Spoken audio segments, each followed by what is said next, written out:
Dear students, in this module, I'm going to start working on multiple sequence alignment with you. You're already aware that we can do pairwise sequence alignment and compare two biological sequences and score them using PAM 120 or Blossom 62 matrices, amongst others. So to start with multiple sequence alignment, the pairwise sequence alignment only considered two sequences. So one sequence was put on top and the second sequence was put on the bottom, and you try to compare the nucleotides or amino acids between the two sequences. For the multiple sequence alignment, the same problem is expanded to include 3 or more sequences. So the need for such a strategy may be that if you want to compare multiple sequences, then MSA can be very useful. So in the pairwise sequence alignment, we had global as well as local sequence alignment, besides the repeated matches or the overlapped hanging portions or the trailing portions. In the MSA or multiple sequence alignment, we have mostly global sequence alignment only.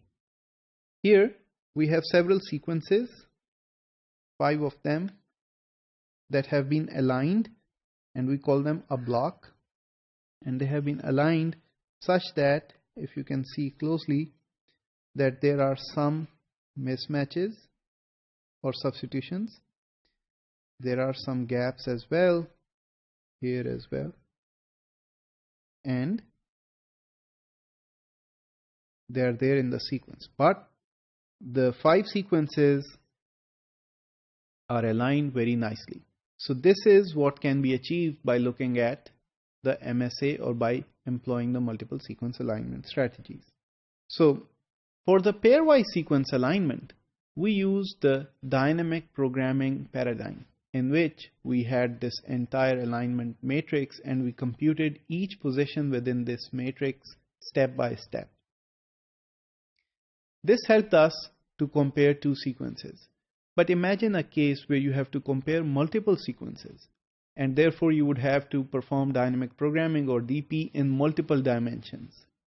So that will increase the computational cost of the dynamic programming to such a proportion that we will not be able to run the program.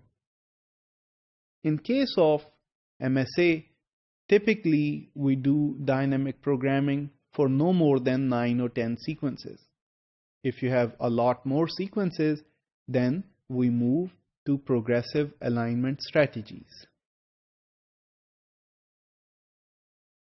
So in conclusion, multiple sequence alignment can help you to compare more than 2, that is 3 or even more sequences together, and dynamic programming strategy may have to be abandoned in favor of progressive alignment to compare these multiple sequences in a small amount of time.